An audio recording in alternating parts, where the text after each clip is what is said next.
Hey guys, we hope that you'll watch or listen to all of our episodes. But if there's any one episode we really want you to stick through, it's this one. This is an unbelievable story of redemption and hope after intense loss, intense grief, and really a disregard of life. This is Tiffany's story, and it has everything from drug addiction to police chases to being incarcerated with your family at the same time. But most importantly, you'll get to hear from somebody who turned loss and darkness into beauty and promise. Fair warning, there's a little bit of language and talk of drug and physical abuse, but we feel it's important that we put out these stories the way that they're shared and the way that they were lived. Also, as smart and engaging and powerful as Tiffany is, she even refers to herself as a baddie, and she should, because she is. Pay attention to who the unsung hero of this story really is. We hope that these stories will encourage others who may be going through tough situations. Would we like you to subscribe to our little podcast? Sure. And please do if you want. But what we really like you to do is share these stories with someone who could use a little extra light, a little extra push, and a little extra hope in their lives. All right, let's enjoy Tiffany's story. Do you remember the first mixtape you made for a young lady? I don't. I remember some of the ones that were given me. Yeah. Crash Test Dummies. That was on one. Power Man 5000. If you remember him. Oh, yeah. Dig through the ditches. No, that's not. That's his brother Rob Zombie. Okay, what did Power Man 5000? This is what it's like when worlds collide. Are you ready to go? Yep, that one. Yeah. And funnily enough, in my 20s, a young lady I was dating made me a mix CD, and I remember it because Shakira's "Hips Don't Lie" was like the first song on there, and I love that song with Wyclef Jean. What do you think she was trying to say for that being the first track on the mix CD? You know, sings how I've been happily married for 15 years. I'm just gonna plead the fifth on that one and say I don't need to speculate.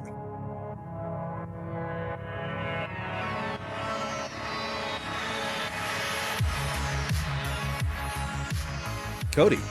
Jared Cobra. Bear. It's good to see you, It's pal. Cobra. It's good to see you. How have you been since we last saw each other? We last saw each other about 3 hours ago. Yes. So since then, I've been doing okay. Been doing good? What did you do with the 3 hours of time you had after church today? My lovely wife forced me on the roof. Now let me finish this thought. Because the Blue Angels are flying over. Oh, are they doing that again today? They were doing it yesterday. I saw them on the did. way back home from fishing. They did. So she threatened me on the roof, and we watched the Blue Angels for a little bit. Okay. And then, yeah, I've just been prepping for this interview. I've been really excited reading through our guest's bio, and I have to tell you, I have some nervous excitement because I'm so grateful that these people want to come share their story with us, and they have like profound life experiences. And I don't know, I just want to do due diligence and make sure that we do a good enough job to help present their story. And I don't have a lot of confidence. I have a lot of confidence in you, but I appreciate that. I'm nervous just because you bring up her bio. She's absolutely incredible. I can't wait to get her on and hear some of her stories in her own words. But after reading her bio, I feel like there's nothing I can complain about ever again. You'll find a way. Yeah, I'll find a way. If I know you well enough, you'll find a way. But I shouldn't. Like, what an incredible lady with an incredible story. Yeah, so how about for people who haven't gone back and listened to our first episode, what would you say to those people? Get on it. It's good stuff. Give me your review. What did you, what were the highlights? I think the biggest thing that stuck out to me from Nikki's interview was just the fact that she has every right to claim victim status, but she refuses to. She is not a victim of anything other than some poor decision making by her own admission. And because she's willing to own that, I think that's what really helped her be successful, is she owned her mistakes and she owned her solution. Yeah. And that's really what I was able to get from her interview, is really anybody can have anything they want if they're willing to work for it. Yeah. Yeah, it was good. That was good. So if listener, if you haven't gone back and listened to episode 1 just yet, we would encourage you to do that, and then come back to this episode. So Colin, if you will be so kind, do you mind bringing Tiffany onto the stage here? Colin the Feral Child? What does that mean? Like Colin Farrell, the actor? No, that's terrible. I'm Okay. going to edit that out too. That's good. Hey, Tiffany, can you hear us? I can. Can you hear me? Yeah, loud and clear. Okay, perfect. I was having issues when I first logged on, so looks like we're good. Yeah, you look great. Thank we can hear you. Same to loud you. and clear. Perfect.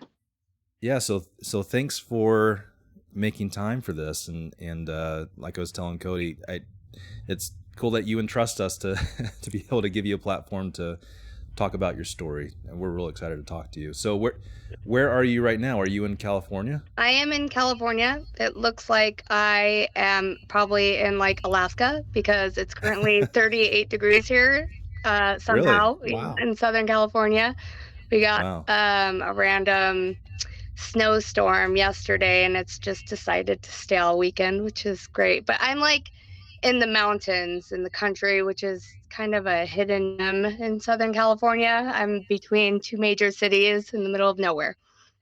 Nice. Yeah. Very good. That's kind of my goal in life, to That's get the dream. to the middle of nowhere. Yeah, absolutely. It's great for raising kids. I'll just put that out there. Yeah, awesome. Yeah. Well, my son's actually in Ventura. Is Ventura close-ish to where you are? Close-ish. Like, I'm fairly 2 to 3 hours. I'm from like every beach, basically.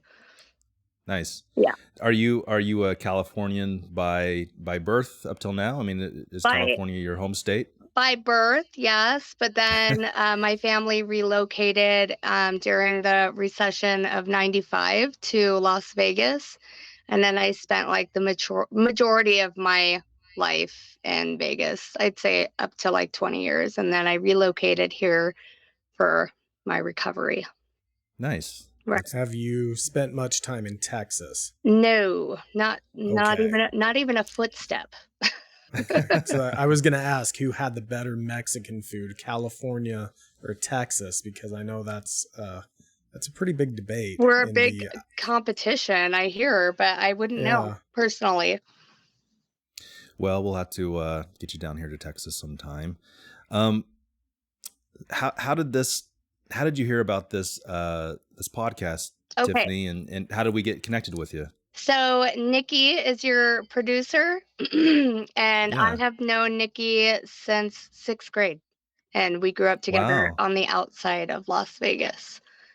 So we should be interviewing Tiffany about Nikki. I was about to say, there's all the things Nikki didn't tell us. That's right. Did she have a childhood nickname that we haven't been privy to yet? No, just Nikki. Just Nikki. Okay. I wish I had more dirt, but the dirt's more on me because I was the bad kid. So.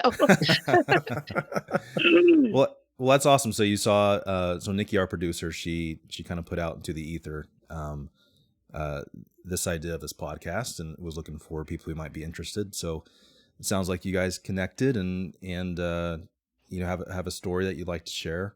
Yeah. And yeah, that's super cool. So. We read through your bio a little bit, but we certainly want you to kind of guide the conversation. Where should we start?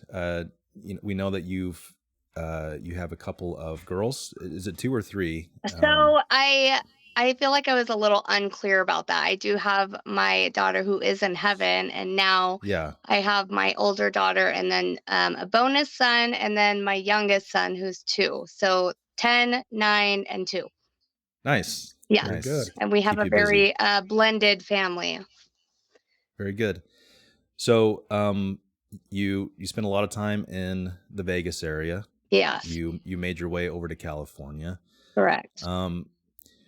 where should we start, I guess, with with your story, Tiffany? When you're telling people your story, what do you usually start with? I usually start with my experience, like of my drug addiction, and kind of like where it spiraled, and then from there, I'll lead towards the hope, and Yeah. the strength.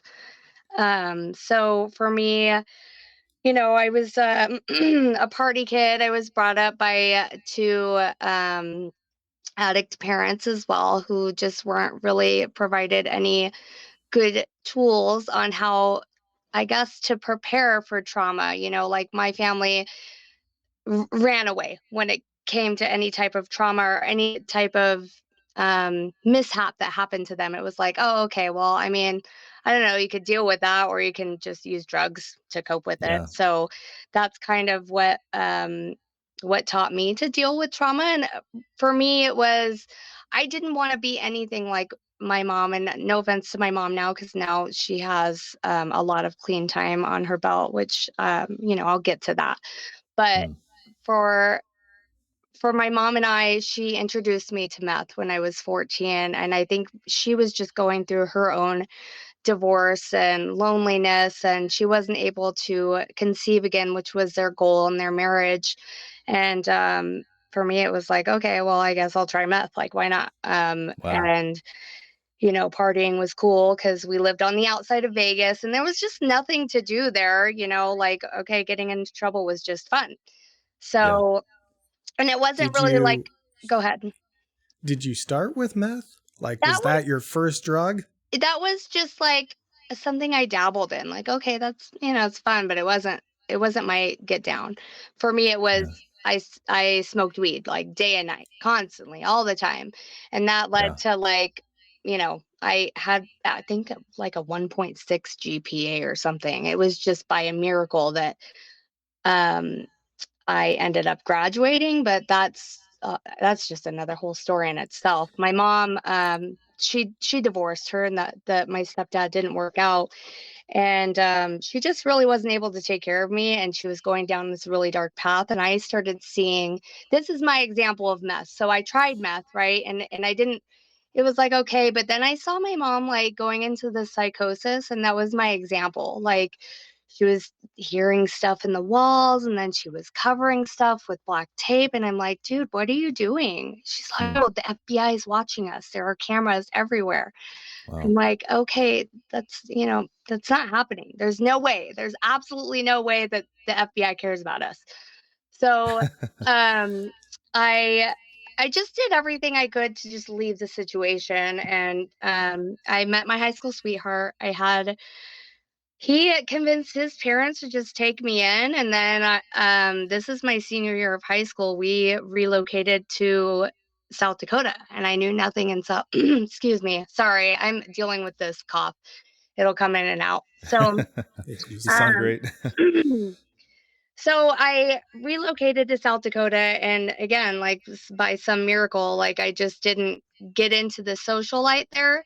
And the high school sweetheart, he wasn't into drugs. Like if I were to smoke weed, he did catch me once. He was like, "Okay, no, we're done," and I'm like, "Oh no, oh my God, no, don't leave me!" That whole Yeah. crazy high school girl that I was, and most girls, anyways. Um, Was that part of the reason that you kind of were attracted to him, that relationship, He just was because he kind of just, was a counterbalance to you? yeah, he was the stability, and his family, that was everything to me because my family was so broken. Yeah. Um, and I missed that. Like I had that sense with my stepdad around and my mom, and it was so normal growing up. And then, once that was all gone and I saw my mom slip, and like that, my mom was no longer there. Yeah. Yeah. It was so devastating, and like I didn't know how to grieve at all. That was definitely a type of grief. And Yeah. my dad was also using, and my sister is 10 years older than me. She was always on the streets, always, Yeah. always, always. And there were, bits and pieces where she wasn't. And I was just always yearning for this like stability. I want my sister around, and I wish my dad could take care of me, and wish Yeah. my mom could get herself together. So you know, and all of that, I had this foundation in my high school sweetheart and his family, and they did a really good job. And I wasn't using during that time, and I was able to graduate. And then, you know, fast forward 5 years later, I wanted to move back to Vegas. I wanted to put myself through school. The high school sweetheart and I didn't work out, which is fine. You know, things happen. Um, and so I did. I relocated myself to Vegas. My goal was to go to school and become a cocktail waitress, because cocktailing in Vegas is like real good money, Yeah. especially if you have the looks to go with it. You had a similar dream, yes? Yes. But you pivoted from that? Yeah. Okay. Well, You didn't have the legs for it. I lost the Speedo body that the old ladies at the club required. Some of them. It is what it is. Some of them request that. They do. Okay, sorry, Tiffany. So you, I thought it was really interesting that you mentioned that you kind of grieved the loss of your mom. I mean, your mom was still around, but she really wasn't around. Is that what you're saying? Yeah. And so your example of kind of dealing with challenges in life was kind of, I guess, you had the example of your mom or your stepdad as well of using, right? Yeah. And so that's certainly, I would assume, that kind of influenced how you decided to deal with things as well. Okay, Well, so and that's funny that you do say that, because I did actually develop anxiety in my senior year, and I didn't know what that was at all. I didn't have any example of what anxiety was, like, quote unquote. I've never heard that label. I ended up having to see a doctor because I couldn't sit through class without freaking out. Like, you could see my hair shake, you could see my hands shake, and I just was compulsive of shaking, and like my head was just saying all these crazy things, and I just thought I was crazy, honestly. And I was diagnosed with the anxiety, so I had, and that's kind of like where medication came in. Well, where did that wave of anxiety come from? I guess at this point you're not using, right? You said No, yeah, I guess. So was it just all that trauma you were pushing off, maybe, that was just kind of still And not seated dealing there? with it, not talking I about see. it. No, Okay. there was like zero outlet, Yeah. right? So there's Yeah. the boyfriend, there's the family, and it's like I didn't have anything in South Dakota. I had nothing, absolutely Right. nothing, and I just left, you know, 10 years of everything and everybody I ever knew. Yeah. And I What think is it there just, what is there to do in South Dakota? there's so much to do there, surprisingly. Really? Yeah, I mean, that's where Mount Rushmore is. Oh That's the yeah. state park. Sturgis, if you've ever heard of. Oh It's yeah, yeah. Yep. only the largest biker rally in the For world, so, sure. you know. Well, to anybody from South Dakota, I apologize for even insinuating that there was nothing to do. Thanks for correcting me. We've just never You're been. welcome. I'm here to educate. So Sure, thank you. Okay, so you mentioned you begin to get medicated for your anxiety. right. Yeah. And that just led down like, okay, well, let's try antidepressants, right? And so like I would do that. I would take the antidepressants, but until I like started feeling better, which is, it's not recommended by the doctor to just stop taking those. Yeah. So please, Right. nobody listen to that. I didn't follow direction very well back then. So I would do that. And then once I felt like stability, then just stop taking it. And then when I moved to Vegas, and I enrolled in school, and I became a server at Buffalo Wild Wings, and I was making good money. And then, you know, I wound up getting pregnant. And for me, what that looked like was like the total opposite of what my family had done for me. And I was just going to do it. And I was just going to be a baddie at it. I don't know if I can cuss, so I'm going to try to steer Go away ahead. from that. Yeah, go ahead. That's like my everyday lingo, so sorry. But then Cody will get really comfortable, so who knows what will come out of his true. mouth. But you got to be very careful. Yes, please go ahead. I don't want to be offensive, so try to be a lady. So yeah, I got pregnant, and during that time, the father and I just didn't work out, and I was like, oh, I was really okay with that. I wanted to have this baby, and for me, honestly, on the inside, and I hope this speaks to like other girls that might have experienced that loneliness of, I just want a baby because I'm so tired of not having anybody around me to unconditionally love. I needed that love to go somewhere, and I was so lonely. And Mm. it was like, this kid is going to be a miracle for me because now I can just put it all into her, all of that energy. And Yeah. that is exactly what I did. Um, and she became my life, and I worked for her, and I did whatever I had to do to raise her as, a single mom. And it was difficult. Honestly, I was just looking back. I found this wish list for Christmas of her, and it said like every price item, which back then, this is 2009, like things were cheaper, but it says like Yeah. $50 for this leap pad. I could make this payment and I can put this on this. Like I had all these plans of just like a $50 leap pad, which it's just interesting when you build a Yeah. life now to look back on something that was now you're like, gosh, that was really cheap. I can't believe Yeah, I had to yeah. do all that work. I know. Um, But so you wanted to do that. You mentioned you poured your life into that. Like yeah, you wanted to figure out how to get those expensive items for your kid. That was yeah. And now, when you're above that, you're like, oh my gosh, that type of money just, I don't know, it's just wild to look at the different numbers now.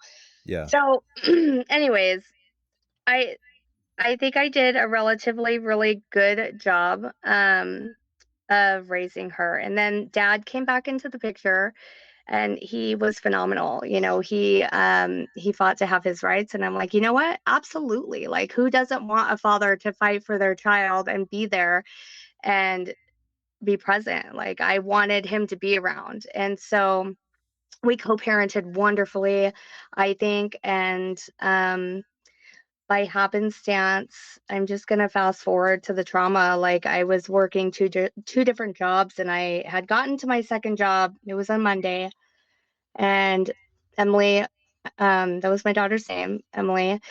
She was with her dad for the weekend, and I get a phone call, and I just arrived to my second job, and it was his girlfriend at the time, and she's like, they had an accident, and Mm, sorry, you're good.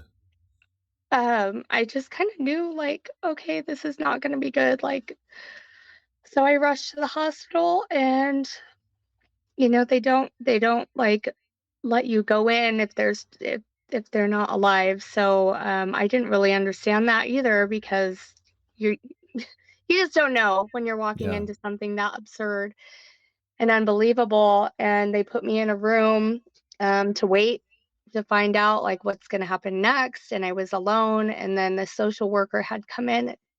She told me that she didn't make it. And it's now been 11 years. So I can talk about it, better with some clarity. Like, it was a negligent driver. And her father, I don't want to say his name just to protect him. Hmm. Um, he had a lot of damage. Both of his femurs were broken. His ankle was shattered. Like, when I saw the X-ray, it was into hundreds of pieces. So he Wow. had to be undergo a lot of surgeries in order just to come out of the hospital. And we had to bury our daughter Mm, and start planning out her funeral. And she was all I had. And before I lost her, I met my ex-husband, and I was partying a lot because he was partying a lot, and I was really into him, like, yeah. needless to say. But I don't know. I didn't know how to break away from it. I was very drawn to him, and I enjoyed the partying. I really enjoyed the attention, but I kept reverting. Like, no, I have to pay attention to my daughter. Like, this is really taking me away from her. Mm, Um, well, then I lost my daughter, and then that was it. That was all that was in front of me, and I just spiraled. So I had did, been introduced to Xanax, excuse me, Xanax, and to snort it.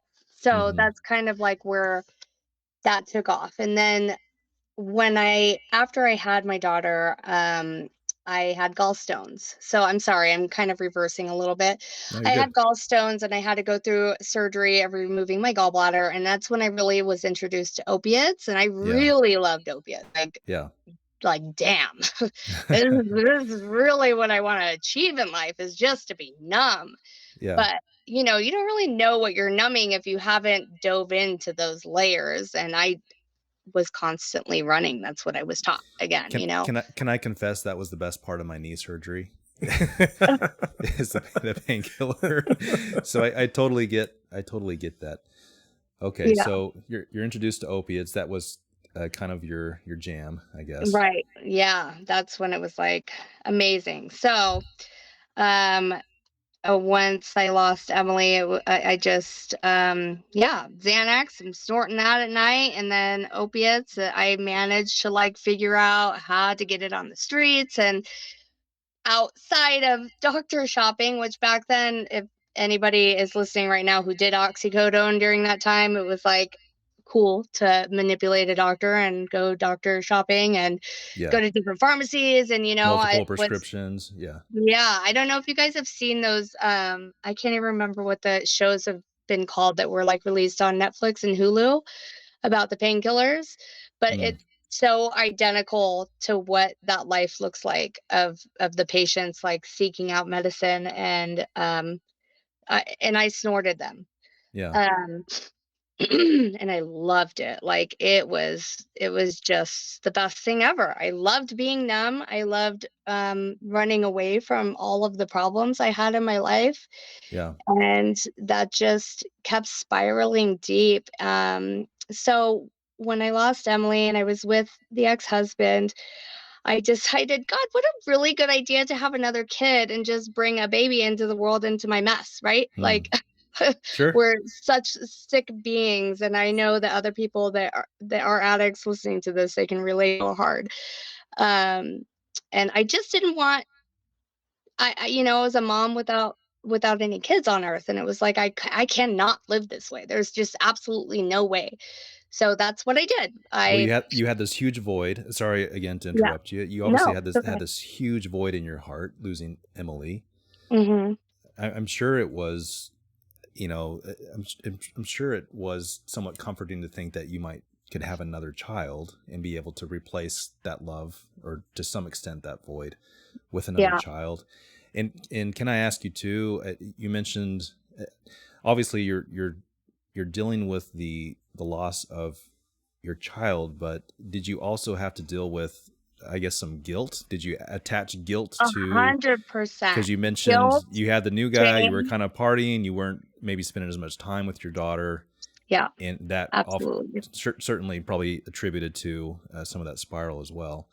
Well, not only that, it's like you also take on this pain of a mother who's supposed to protect your child that was taken from you like unexpectedly, and you just do all these things in your head like, how could I have prevented that? Like, what if I just had her for that weekend? And you just do all these things in your head that you really don't have control over. It is too crushing to be conscious of those thoughts, right? It's too crushing to be aware of those things. And so that's the allure, I guess, of escaping through drug abuse. Okay. Absolutely. Yeah. And you're not given the tools. You are like, I don't want to say that completely, because churches offer, grief groups. And I took advantage of that, but it's really hard to admit any fellow addict. We have the hardest time saying we have a problem, right? Yeah. Like, no, we're in control. No, like, I got this. And behind closed doors, like, we don't got it. Like things are falling apart. So, all right. So I'm going to fast forward now. Yeah. You're good. So the boyfriend who was really toxic, the ex-husband, became a husband. And then we got pregnant, and that was awful, terrible, because he was obviously, he introduced me to all those things, getting the oxycodone on the streets and all that. So during the pregnancy, I was seeing him, I can't think of the word right now. Sorry. He was having affairs all over the place. So, for me, coping with that was doing more pills. And during my whole pregnancy, like, I was snorting pills all day long, and I managed to work all day long too. I was a server at Applebee's, and I was doing pills in the bathroom, and I was pregnant the entire time and in denial. Like, this baby is going to be fine. Everything's going to be fine. I know my doctor was on to me. I just kept trying to like get my OB to give me pills. And he's like, no, I am not doing that. And part of you certainly was aware that it was damaging your child, I'm sure. Honest to God, looking back, I don't think there was a part of me that thought anything wrong. I don't know if it's because like I couldn't visibly see anything. So I just made it this fabrication of everything's going to be okay. There's no opposite way that can go. Gotcha. Well, I think it's the mental gymnastics of addiction that your brain is able to convince yourself that I need this and nothing else is going to go wrong. I promise. Just give me what I need and we'll be cool. Yeah. That's like when you're lying to your family members on, no, I promise I'm going to bring $20 back. Like, you never do. So it's the same thing. Well, so my daughter now, who's 10, her name is Gracie. She came into the world addicted to opiates. And I lied to those doctors then too, that I had only taken Xanax. And obviously that's really unsafe to even lie because they need to treat the baby that's really sick, you know. So they were on to me. They took my daughter from me. And I had to sit and watch them give my daughter methadone in the NICU for the next 2 weeks. And even then, it wasn't a slap in the face. It wasn't like, okay, time to get your shit together. Like, my baby was suffering. And then the husband is missing all the time, every day. Like, he was not coming to the hospital with me for the feedings. He was just out like gallivanting. Yeah. Okay. Well, you know, I'll go snort this pill in the bathroom and everything's going to be okay. You know, it just it never was enough. I managed to manipulate the system. So did he. We ended up getting Gracie to come home with us. And it just, that was the beginning of the real bad spiral. Then this is when meth comes back into my life. Yeah. Can I ask you a really quick question? Please, and you can tell me to just be quiet this whole time because I will. But I'm really kind of fascinated by this. Okay. So you were able to bring Gracie home with you. So you were able to. What did you have to do to manipulate, I guess, the doctors to releasing or the social workers or whoever to releasing Gracie? Social workers. Yeah. So if you don't have, this is what I was told, and I'm surprised I remember it. If you're not an IV user and it was just prescription medications, which the husband had a prescription for oxycodone. He like slipped discs. So I was able to tell them like, oh, I've been taking his pills. Oh, okay. I also had prescriptions in the past for Xanax. Like I said, I had anxiety. So I manipulated them. Like, I used his pills. I used my pills. It was old prescriptions, blah, blah, blah. Yeah. That was that. And because there was no other, there's not heroin in my system. Like, but to me, it's literally just a man-made heroin. And I think we all know that. Like, that's why a lot of people refuse to take painkillers because it's not good for our bodies. Yeah. So she came home, and then meth came into the picture along with the oxycodone. And that's when you discover this whole other level of euphoria if you're mixing the two. And oh man, yeah, it got bad. I went into a psychosis like my mom, the person I didn't want to be. And I was seeing things, and then I became suicidal. And then that was when Gracie had turned 1 and everybody saw everything for what it was, like visually, because I had lost an extreme amount of weight and I was very like aggressive, like screaming at everybody that was against what I wanted. Basically, I don't know, like her birthday party was a mess. It was just a hot mess. I was a hot mess. And that's when family and friends were like, oh shit, this is like not good. Yeah. So my mother-in-law at the time just stepped up and was like, I'm taking her. She's not coming back to this house. And if you want that to happen, you're going to have to call CPS. So obviously I'm not going to call CPS on myself. Like, there's no way. Yeah. I'm just going to manage things on my own. I got this type Yeah. of behavior. And I didn't got this. So, How old is Gracie at this point? What's that? How old is Gracie at this point? When He was 1. That was at her first birthday. And then, and you have custody of her at this point? I did. We both, so the husband and I both had custody of her. Yeah, because they had released her to us, but then like things were happening behind closed doors and nobody else reported us. Yeah. Sure. So it was just the mother-in-law that stepped in. Like they don't, Gotcha. if there's nothing reported to them, they're not going to keep showing up. Like that's why a lot of the babies slip through the cracks, you know, unfortunately. Like God rest those babies' souls. I hear those cases far too often. But you know, I'm actually very lucky that she did step in and take her, because we did have drugs all over the house. Like my daughter was very exposed, and at any point, any of us could have died or overdosed, or you know, God forbid, my baby. And so I went down this suicidal rate. Like I had gotten a 5150, and from there, I was transferred to my first detox. And that was basically just to regulate me, because it was really bad. It was a meth-induced psychosis.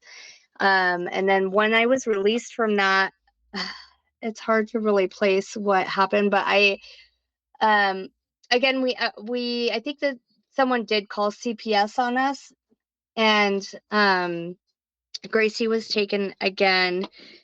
And we got, and then I was given visitation, like supervised visitation, and Chris was too. And at some point, I wish I could really remember these details.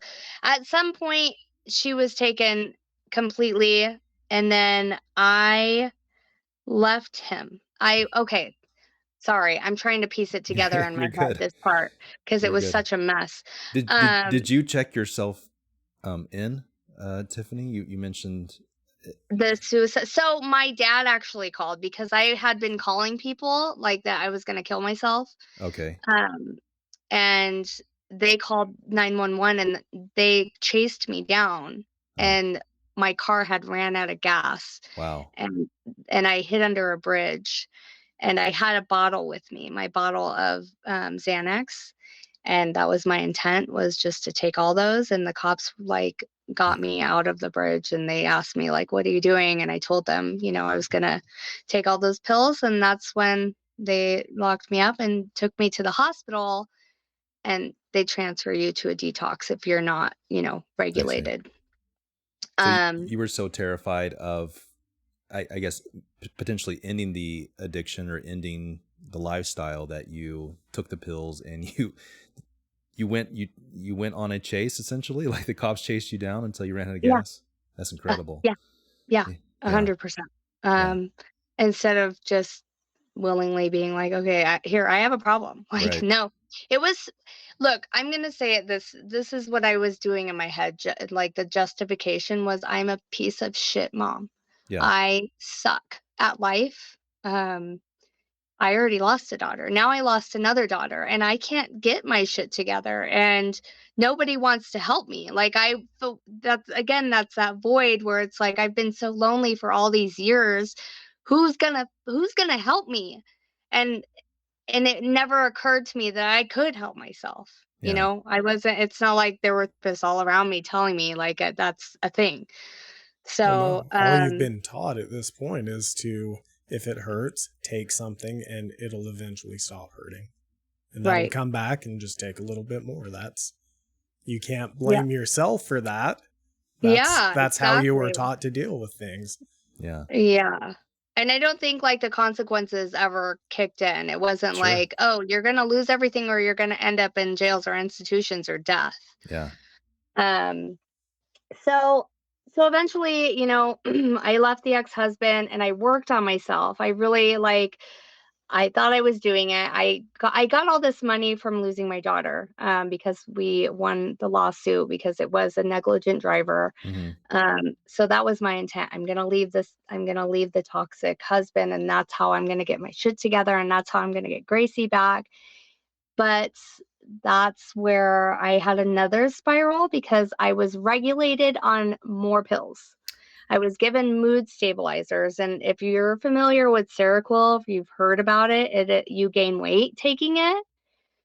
So I went from like my normal self to 200 pounds. And then I'm like, oh my God, like I didn't realize what was going on. And I was being treated by a psychiatrist, and I would just be given more pills Yeah. and then another pill to deal with this and then another pill to deal with that. Well, I'm like, at the end of the day, if you're a pill addict, like, Yeah.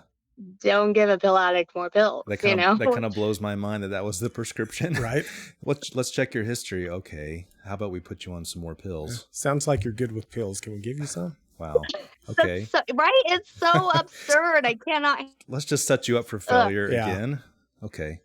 We're not going to go down that wait. rabbit hole, but some medical professionals need their license pulled. Yeah. Yeah. Okay.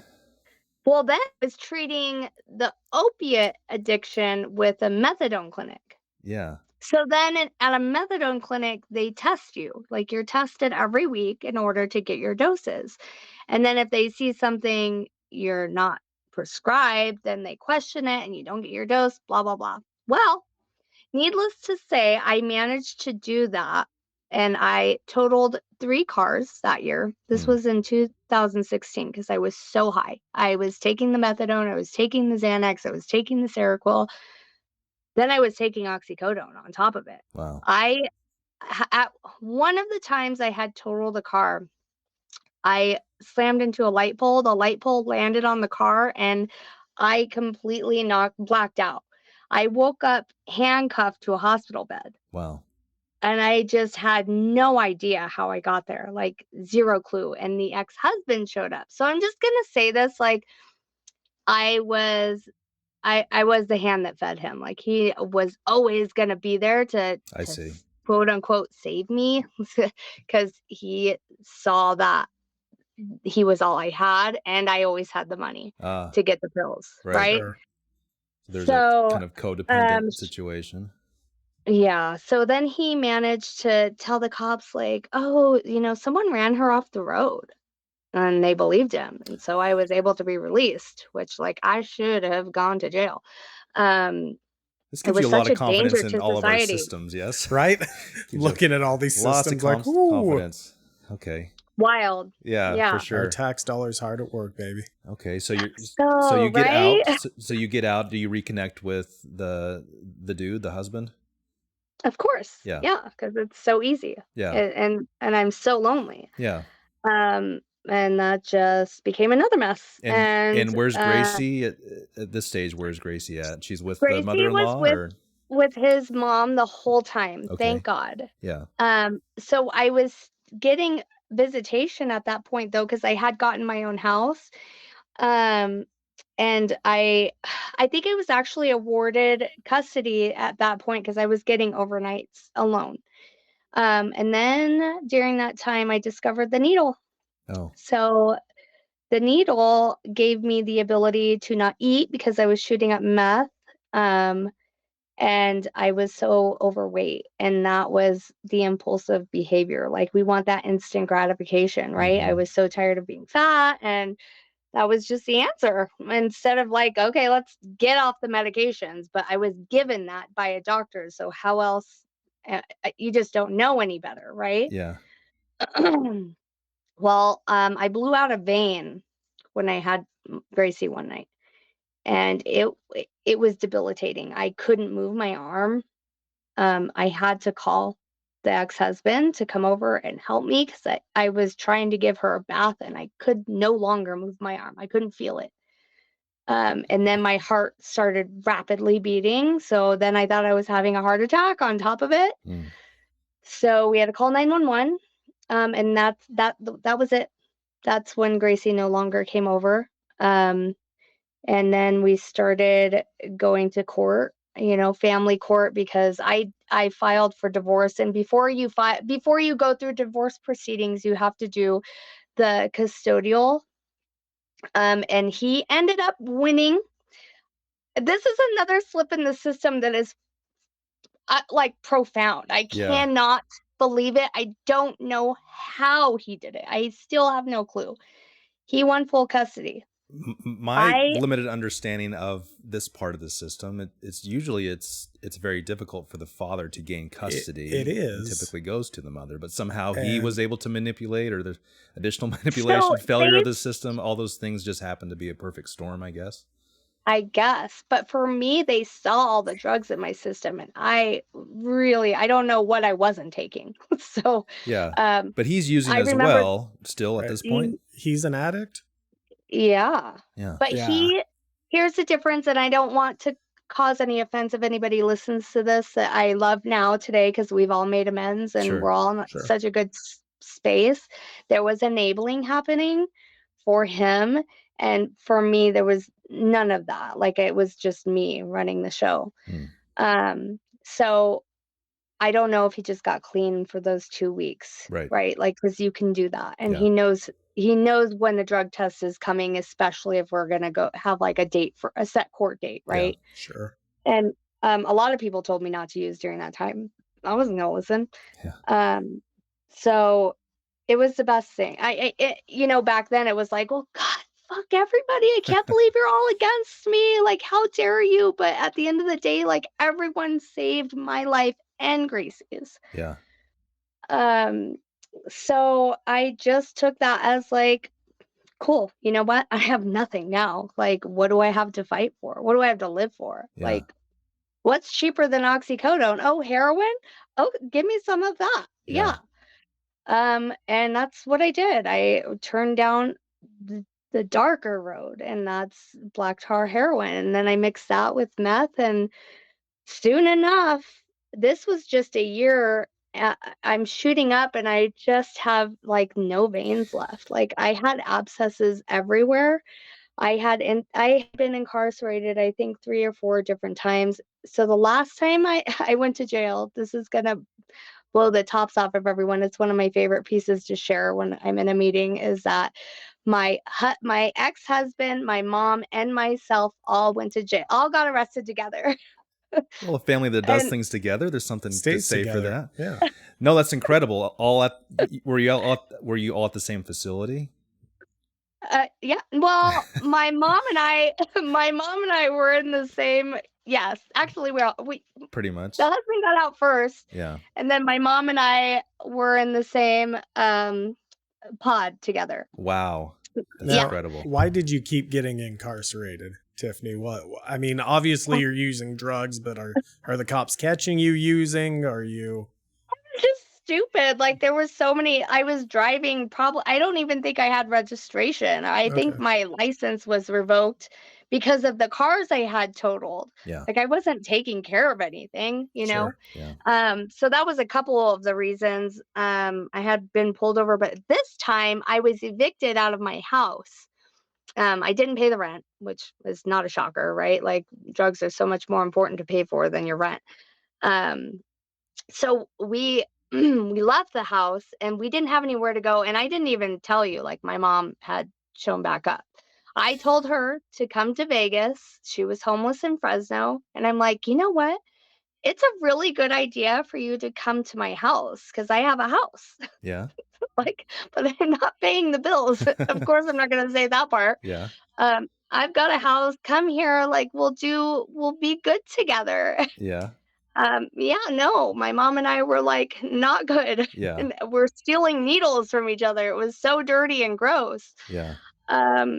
And so I evicted from the house, and we were like, okay, we have nowhere to stay. We had no money. Like, the only money we had was going to be for drugs, and we can't wake up without drugs. Otherwise you're sick. And so we're like, we're going to sneak into the house. There's nobody around. They're not going to see us. We'll go there. It was like midnight, 1, and it's a really nice part of Vegas. I don't know if you're even familiar with the area, but it's like just a nice homing area. Yeah. Residential. It's by the lake.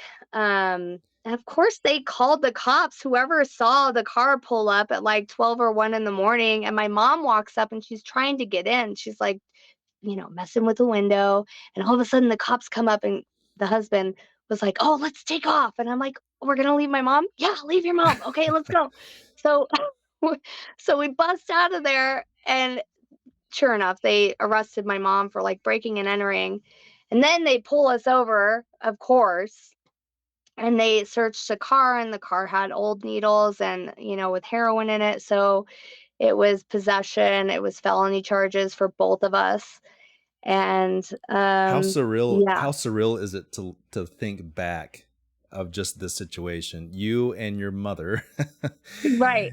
going cahoots, going to break into places to pursue drugs, you're sharing needles, you're Together. just both like in this thing together. And I Yeah, was going to it's ask, wild. did you have any type of support system at this point? Friends, family, I mean, anyone No, that you could hang on to, or no, did you burn all those bridges?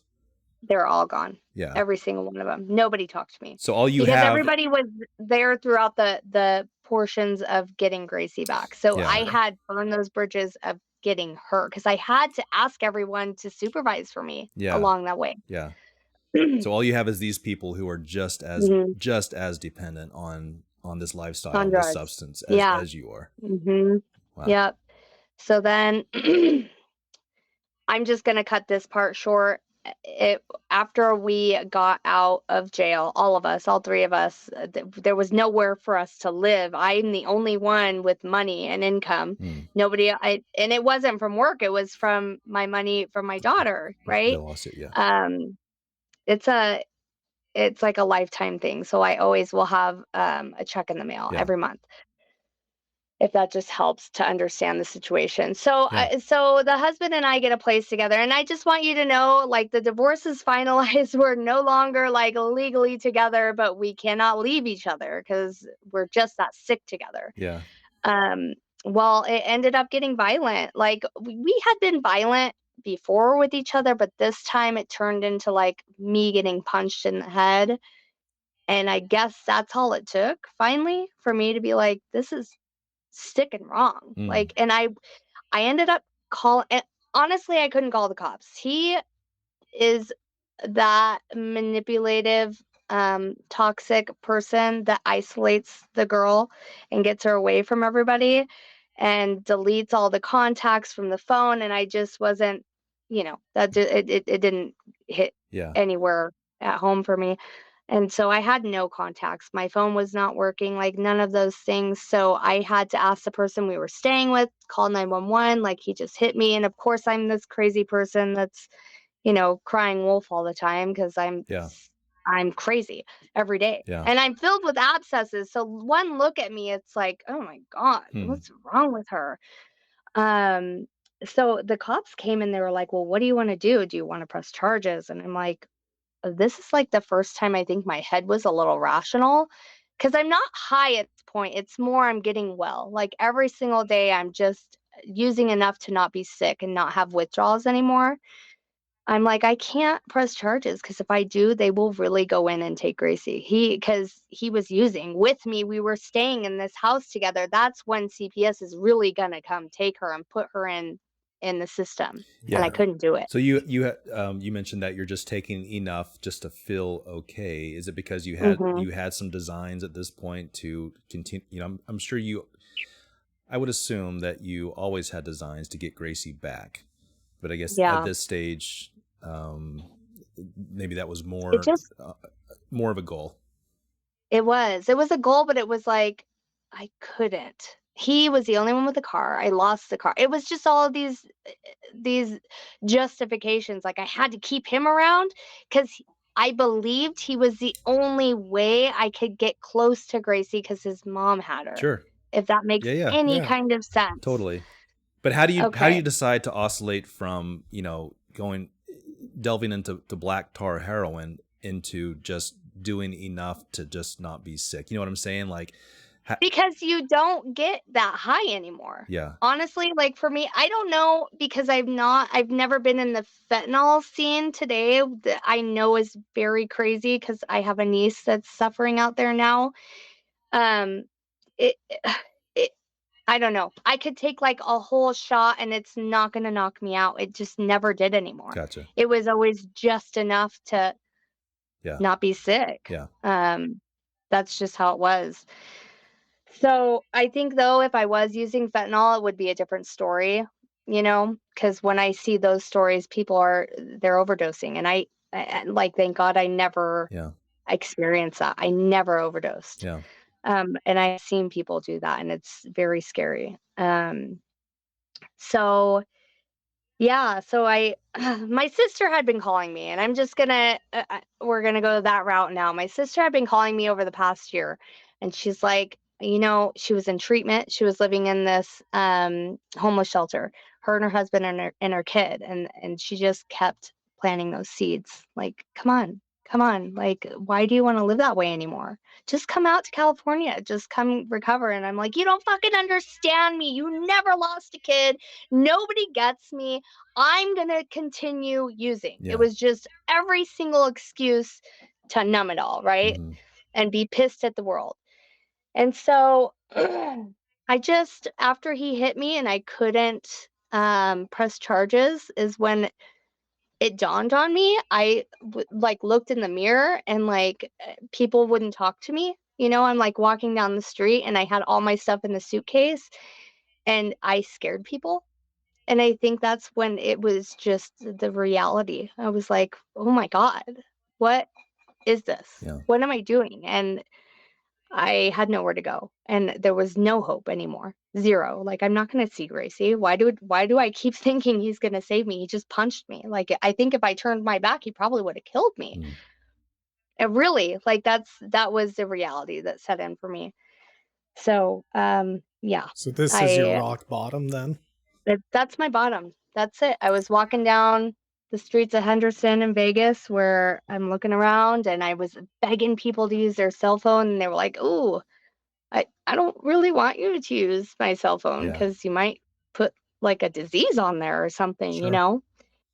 And I don't mean that to like be offensive to anybody out there that might be sick and needs to hear this today, but that's the point we need to get sometimes. Like that's for me, it was losing that beauty I had once had, and scaring people, and then getting abused, and like nobody caring. Mm. And my kid wasn't enough to quit. And that's why when I hear stories of other moms that it's not enough, and then people bashing them, it pisses me off. Yeah. Because no human power can save us. We are beyond human aid. It's a God. Mm. It's a God that we need, and to save us, it's not a human. So So where do you go from here? I You hit rock bottom, and so what does the climb out look like? I get on a bus, and I head to my sister's in Orange County, and she does all the work. And I'm so blessed for that, because when I tried to do the work of finding a treatment or a detox or whatever, it, if you're familiar at all, that's it's so hard. It's literally so difficult to get into that scene unless you have this incredible insurance. And I did not have insurance at all, like not even state funded. And if you want to go to a recovery out of state, like you better have a lot of money. Yeah. And that, again, I didn't have. So when she had resources, because she was really high up in her shelter, and she had been working at that point. And so her resources just touched out to other treatment facilities. And I got blessed with a treatment wanting to give me a scholarship. Like, I could pay this amount and stay there. And by the courts, if I had 30 days in treatment, I could start any type of visitation, or just start something to get my daughter back. Yeah. So that was all the requirement I had in my head, like, to start. Okay, here's a stepping stone. Go to treatment, 30 days. From 30 days, we'll start the process, right? And so I entered the treatment, and it took them about like 2 or 3 weeks, I think, to get that breakthrough of me crying and like finally letting my walls down, because I was so guarded. Like, there's no way I am gonna let anybody hear my trauma or sob story. I just wanted to keep using. So they essentially kind of had to break you, I guess, before you can really start healing. 100%. And you do therapy all day long. You do group sessions, and you go on these adventures. There's so much all day long for 8 hours straight. And But once I had you still have your walls up, though. So you enter this facility, you're trying to climb out, but you still have some walls up, I guess. Is that Yeah. accurate? Okay. Yeah, because for me it was like, okay, well, I'll get clean, but it'd be cool if I could use heroin on the weekends. Like, Gotcha. You'll just dabble. Yeah. yeah, I'll just dabble. I mean, who's to say? It wasn't a world of, oh, I'm gonna be totally recovered. Yeah. I'm not gonna use anything. I've never heard of that Yeah. before this, honestly. So yeah, I I had the breakthrough, and it's a thing that people talk about in AA or NA. We have this spiritual awakening. And it happened for me after that breakthrough with the therapist. She had me do, a couple exercises, and that was writing down everything I was angry at and like punching a punching bag and shouting those things out that I was angry about. And I discovered it was the anger, the guilt and the shame about my daughter. Yeah. And we break down the cycle of addiction, like, the relationship with my mom, my dad, my sister, and how to mend that, and like pull back the layers and start the healing process. Wow. And that's just how that happened. And during the course of that, I was introduced to AA, and I fell in love. I just, you walk into this room and you hear stories of other people that are like you, and you're like, shit, I'm not that unique. Like, You why say at did that I point, you probably felt less judged, Yeah, and felt it's so more much accepted, easier. and just, hey, I'm not the first person to struggle with addiction. I'm certainly not going to be last. Here's a nice group to Here's help a get you through it. foundation. Yeah, Yeah, here's a home. Here, welcome sure. home. And that's why, you're told that, like, you're welcome home. And then you hear other stories that are worse than yours, and wow, like, who am I to even say that, I nobody understands me, and now I've discovered this whole other meaning to life. And Isn't it? I just did the work. I was so tired of being sick and tired, honestly. And I feel like you guys, if you talk to more people and doing this and recovery, you got to do the work. And I loved it. I fell in love with it, every aspect. And I chose complete abstinence. And from that day forward, like, that's what I did. So I just you had no desire to use. you actually found joy in the work itself, I guess. Yeah. Was it the Yeah. was it the structure? Was it the boundaries? I mean, what about the program or the work did you really connect with, I think guess? it provided me a purpose, Yeah.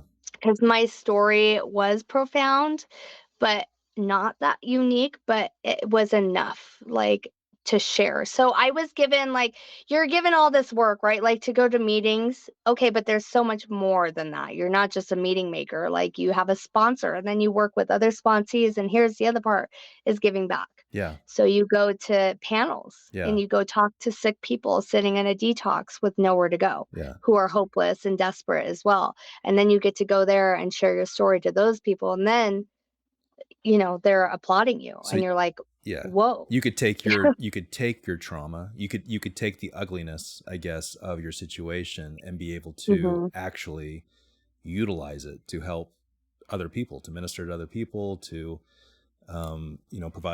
provide I guess hope and strength to other people. And I can see how that could be incredibly rewarding. That's great. It's powerful. Yeah. It's seriously the most powerful thing I've ever experienced. And I think if you have the willingness and you let yourself experience it just a little bit, you want more. And that became my drug. Yeah.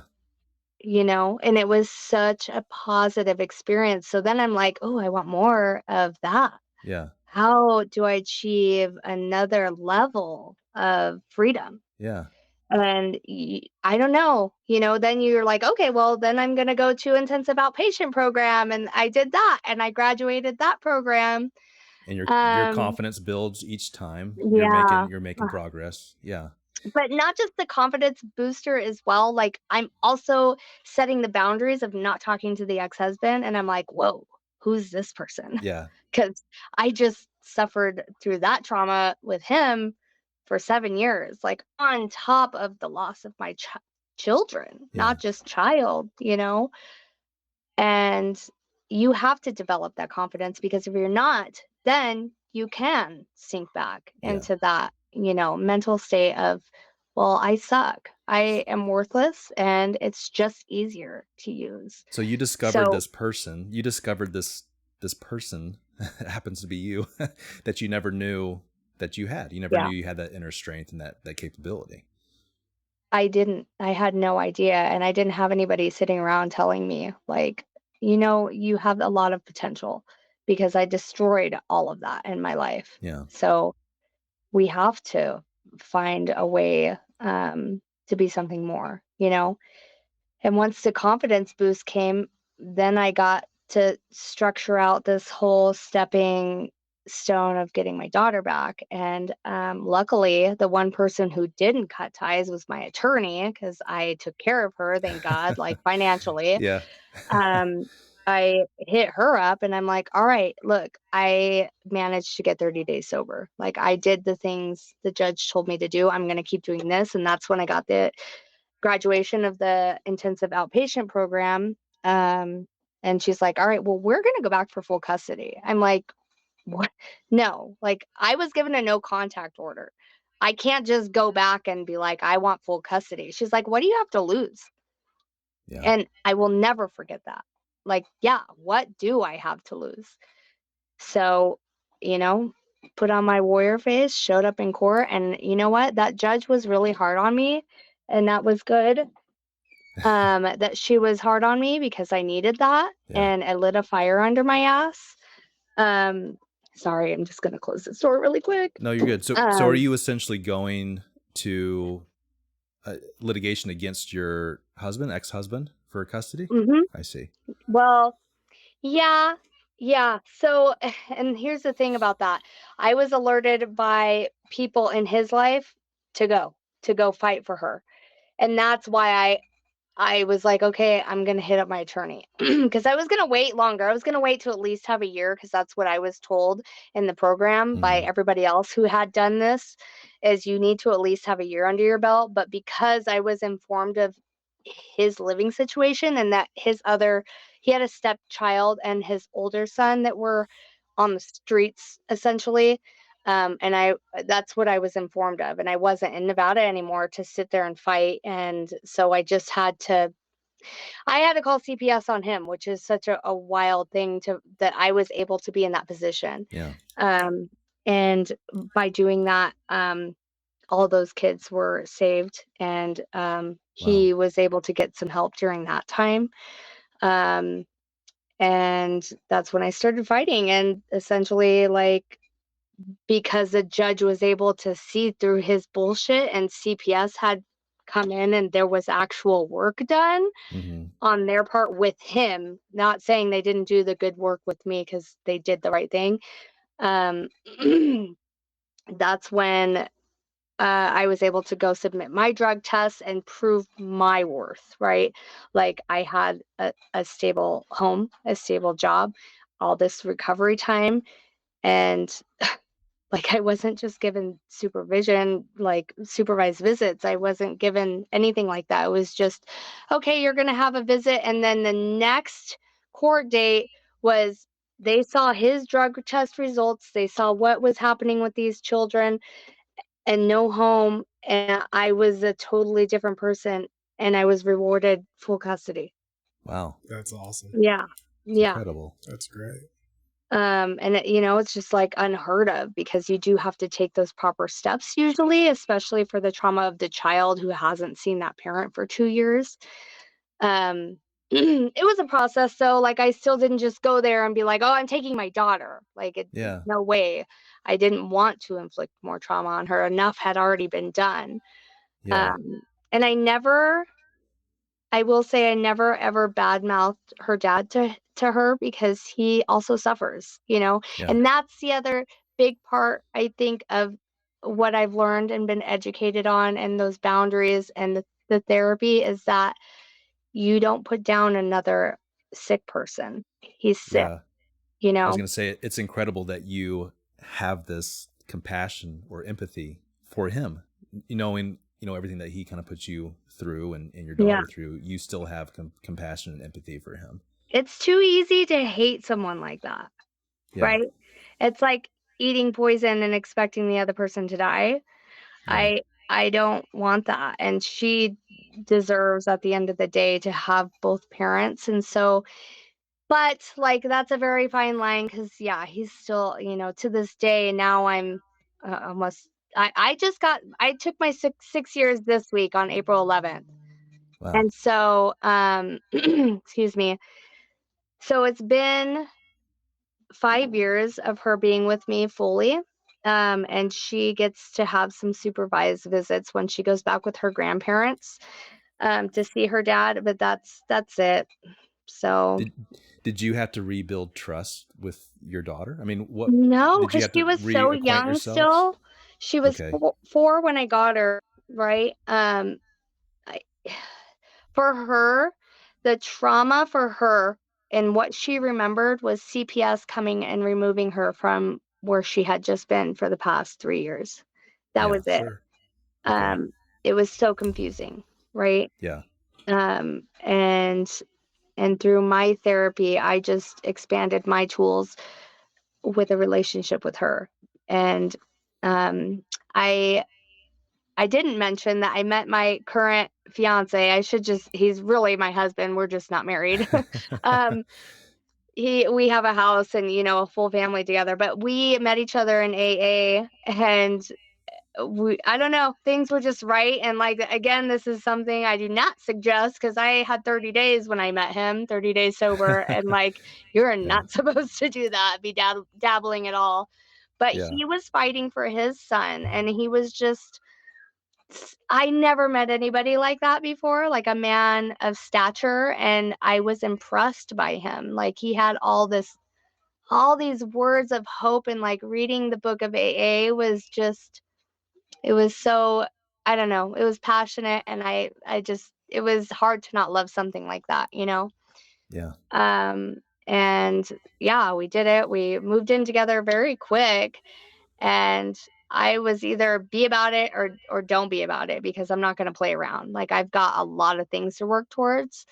Yeah. And lo and behold, he got his son a week after I got my daughter. So we were a Wow. week apart with getting full custody of both our kids, and they're only a year apart.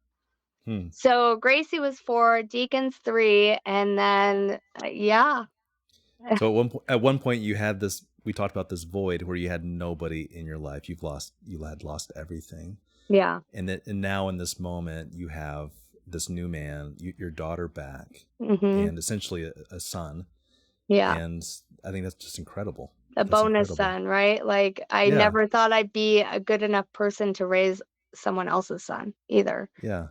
And with value and moral, and have a goal set in the future, which is even more wild to me, because we were living in Anaheim, and that's, in the city where it's kind of yucky, like taking kids outside. The parks are kind of sketch, like, Yeah. um, and yeah, I'm like, it would be nice to move to like the country setting, because that's how I was raised when my mom was like normal. We had Mm-hmm. 200 chickens, we had horses, it was the best lifestyle as a child. And so I brought him back to where we live now, to Tehachapi, and it's 3 hours away from Anaheim. And he didn't want to stay in California. Like, if we're gonna move away, we're getting out of California, because California, there's a lot here that's expensive, right? Yeah. So I introduced him to this town, and he fell in love. And I like, how did we go from being hopeless drug addicts to we're getting a first time homeowners loan, and we Yeah. managed to be accepted on the loan, and our offered was accepted as well, and we got this beautiful, house. And then within getting our house, we conceived a Hey, baby. So congratulations. yeah. And That's so, awesome. well, he's 2 now, but when we were buying the house, we're like, okay, we're gonna get a 3-bedroom. And it was accepted. And then we were pregnant, and I'm like, oh, I guess we need a 4-bedroom. Nice. Yes. So yeah, we don't need a 4-bedroom. The boys they're gonna share a bedroom, but that's our life today, and it's so beautiful. And because we're so like really like the grocery stores are 20 minutes away, and our biggest grocery store is Walmart. We don't have like clothing stores anywhere nearby. We have to travel to the cities nearby. Yeah. I lost my train of thought. Oh, so we're not really active in like AA here because it is really difficult. And the goal was to raise our kids and not pay someone else to raise them. And I wound up getting back into the service industry, which I never would have seen for myself because I'm sober and I don't drink Yeah. and I'm a bartender. So Yeah.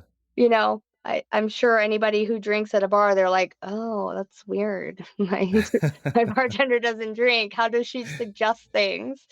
But Yep. it works. Yeah. I'm trying to imagine myself. I don't drink either. So I'm Yeah. trying to imagine myself as a professional working at a bar, and then just them being like, what do you recommend, guy? And I'm like, I don't know. I don't know. I can put it together for This you. guy ordered this and he seems happy. Exactly. And that's what you do. Yeah. You're hired. So So, that's yeah. amazing. Well, first of all, I just want to congratulate you. It's 6 years of your sobriety. Oh, sorry to cut you off. It No, just go goes ahead. to show that anybody can do anything. Like she literally turned her life around 180 degrees. Yeah, it's incredible. I just love the, I guess, juxtaposition of you in this complete. I mean, I don't love this, but you had this kind of dark place in your life where all hope was essentially gone. Yeah. And I'm sure at that moment you couldn't imagine where you are right now on No. the other side of those things, right? And I just think that's so powerful of the human condition and what you're talking about, Cody, Yeah. of we do have this inner power to change, and a lot of us, I think, including Tiffany, will credit that to a higher power's help. But we can find that inner strength through some other power, and it's you can. I mean, Tiffany, you are an example that things can, even in your darkest hour, there always is kind of a glimmer of light and hope that you can pursue and make the most of. And I just think it's beautiful that you have this family now and this life. And did you mention too that you are kind of still, are you somewhat active in the program as far as helping other people? Are you working towards something there? Right. So I've dabbled in it out here. Like if I see that somebody is seeking out recovery, like, okay, I'll sponsor them. And that means taking them through the steps in the big book. But yeah, like if someone asks me to speak for a speaker meeting through AA, I can do that too. And I've done that, and I keep in touch with my sponsor.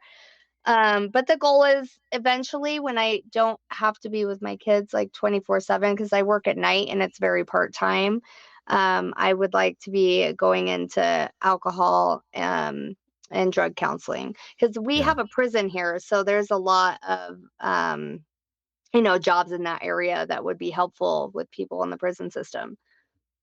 Yeah, that'd be amazing. I think you'd be Yeah. a wonderful advocate for that. But I have to add, because I Yeah, did talk about my mom so much, sure. is when I was 100 days sober, my sister and I was still doing a lot of work. So it was hard for me to be like, okay, well, my sister was like, let's go save mom. I was like real Hmm. hesitant. I don't want to go save mom. Like she's been real awful to me in jail and all those things.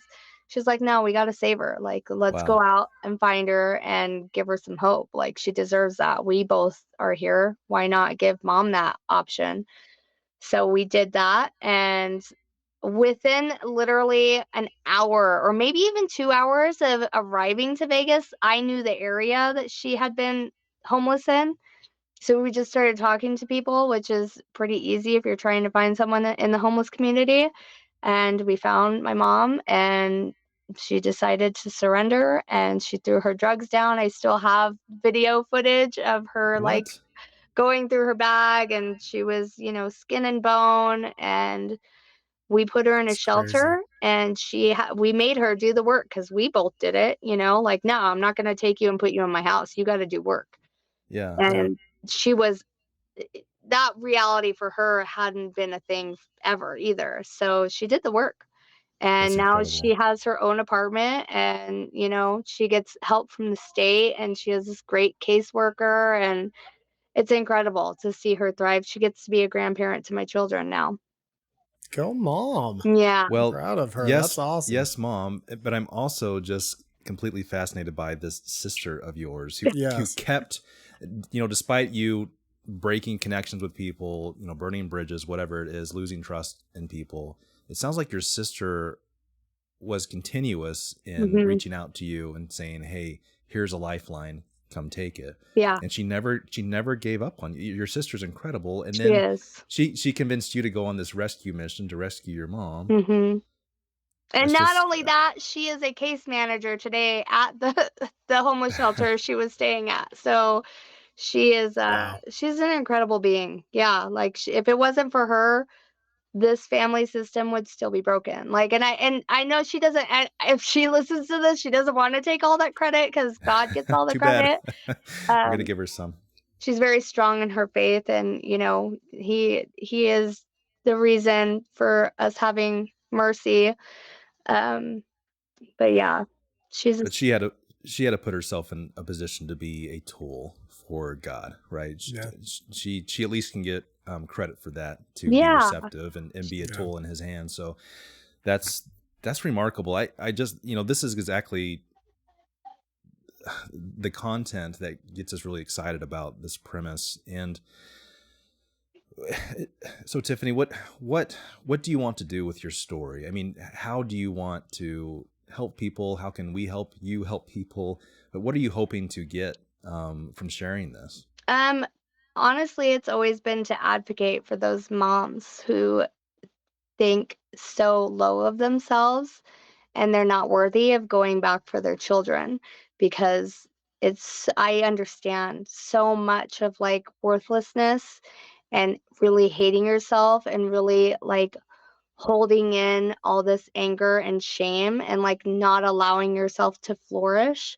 So for me, it's like having those moms hear my story and go, you know what? Someone can finally speak for me, because so many women aren't able to speak those words and they just hold it in and they just keep, hiding with the drug use. And I want to be that face or that voice for them, that you're capable and there are avenues, not just AA, like NA. There are, resources of people in treatment areas that want to help them.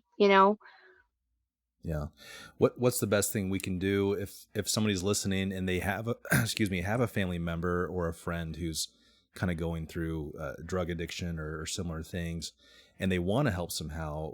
What can they do? Like, where's the best place to start I would for someone have like to that? say AA is a wonderful place to start, like any AA meeting, and it's so easy to pull up AA meetings in your area and then just go from there. Like if there's willingness, then they can go into a meeting, and most AAs or NA, they're going to have someone in those rooms that have the resources of getting to a detox, and or even sober livings, because I wasn't even familiar with that. That's a good place to start too, not just going to treatment, because if you get into a sober living, you have a place to sleep that's Yeah. safe, right? Yeah. And that's going to keep you accountable and off the streets. Um, and that's a good place because that's where you find your family.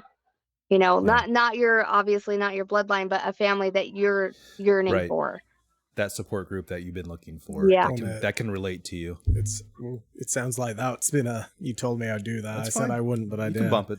Sounds like that's been a big part of your success, Tiffany, is when you decided to kind of put the right people in your life and cut off, for lack of better terms, the wrong people. Yeah. You were able to have those cheerleaders and that proper support group Yeah. kind of be the wind in your back to push you along. Oh, At yeah. least that's what I've got kind of listening to know you tell your stories. It seems like the influence has been a big help for you. And I was going to say, I think what's helped me personally in listening to your story is, I don't know if you've ever done this with your anxiety, but everything I ever go through is like the worst thing ever, and no one has ever felt anything as bad as I have. Yeah.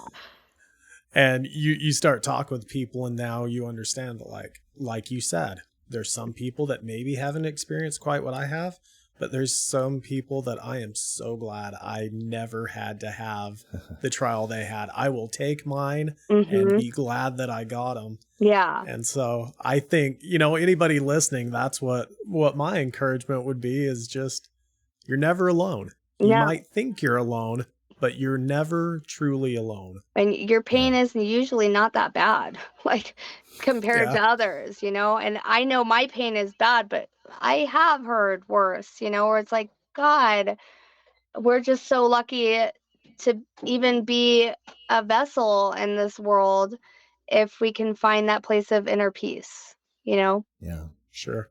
Yeah. I have so many questions and things to say, but I feel like I've been a question hog.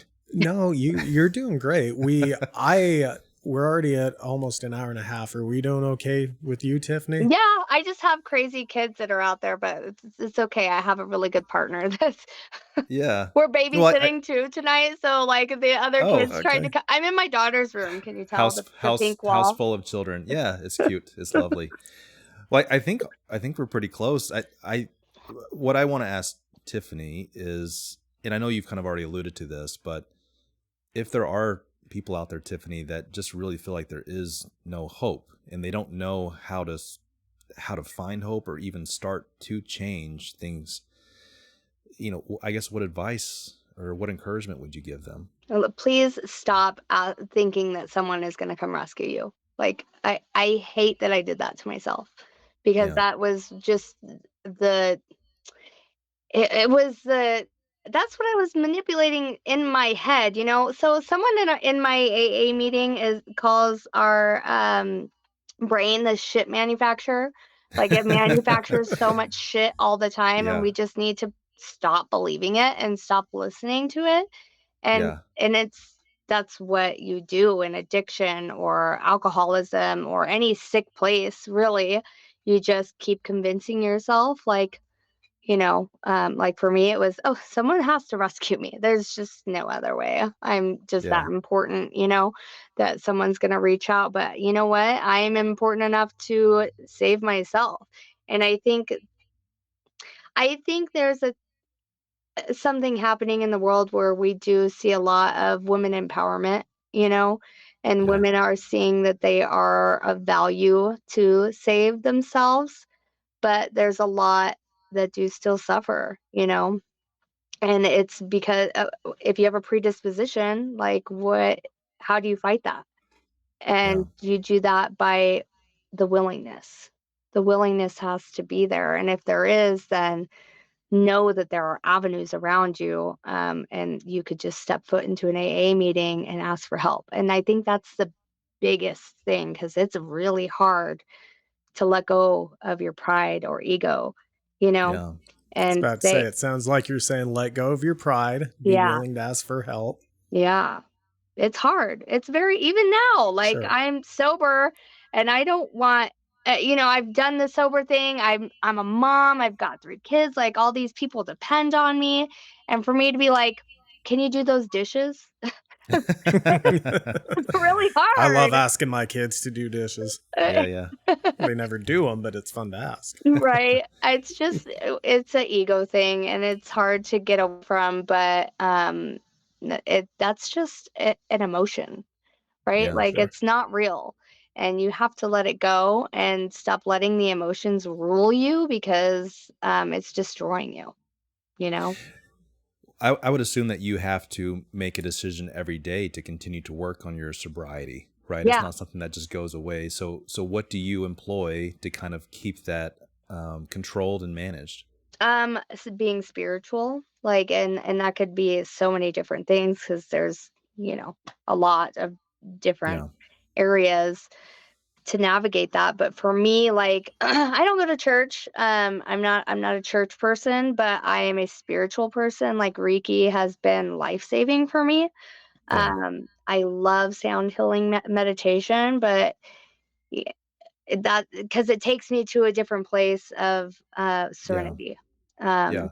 And then that could be somebody's church, if you want to go to church every Sunday, or whatever it needs to be for you, whatever Yeah. calls you. And for me, it's been Reiki, it's been meditation, self-care.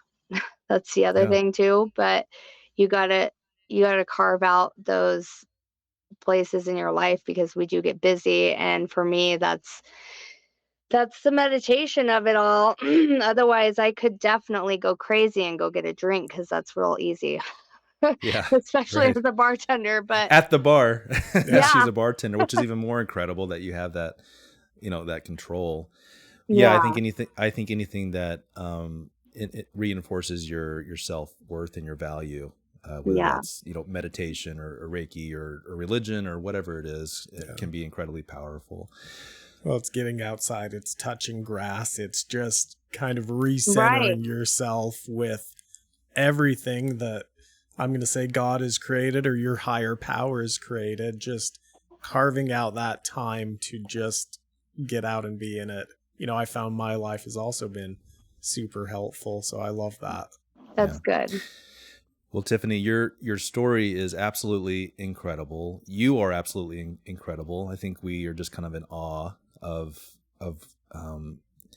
where you've come from, and how you've on your own kind of yielding to a greater power, and finding some inner worth and inner value, being able to turn things around.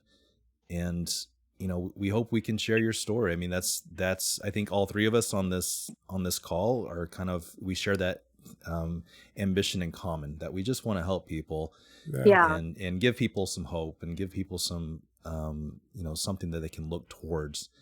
And we just thank you for spending an hour plus of your time to share your story and to be so vulnerable.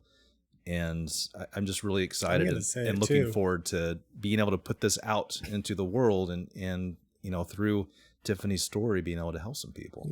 We're super proud of you. Thank you. That's like, congrats. We're proud of you. Keep up the good work. Like, wow.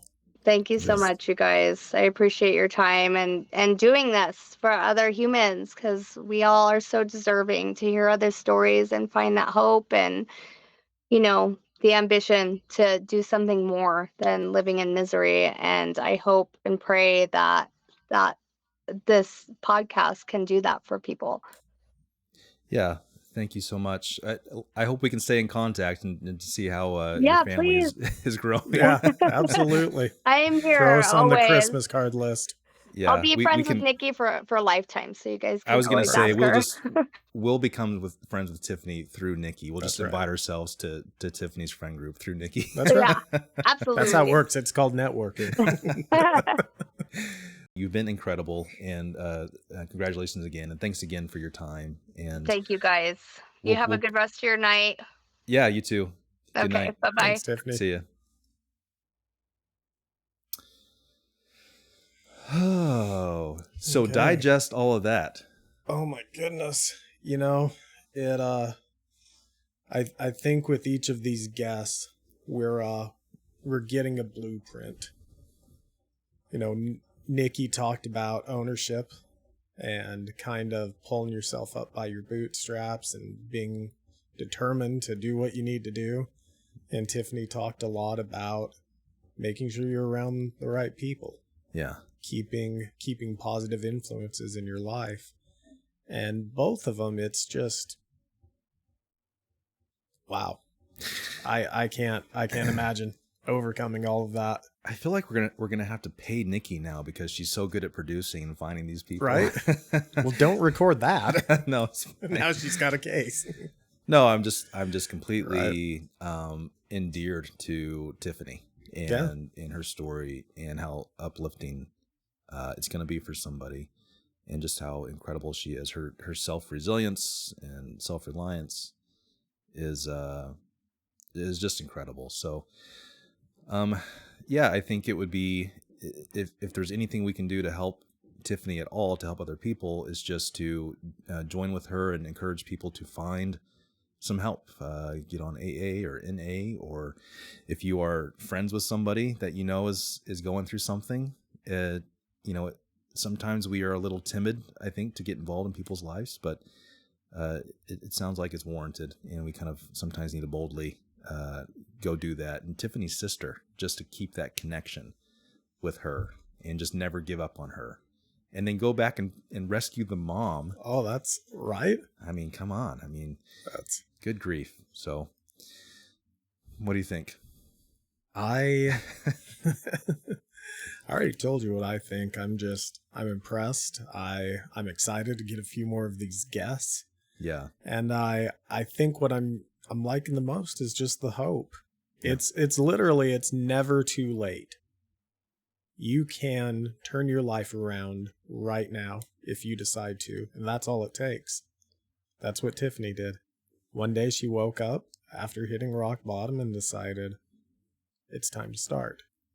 And she set small, achievable goals and kind of worked her way into the bigger goals to where she'd accomplish things that were unfathomable. Can't talk now. And I would also just say, don't take any advice from us ever again. We'll just defer to Tiffany and all the awesome things that she had to say. And did we give advice this episode? I try very hard not to ever give advice. I mean, I think we try to talk like we kind of know what we're talking about, but we don't. Yeah. We don't. No. But let's wrap things up, Cody and Cobra, excuse me. Thank you. And thanks again to Tiffany, and let's do another one. Can't wait to see you again, Jerber. All right, the Cobra. Do you need a pee again? Nah. Okay.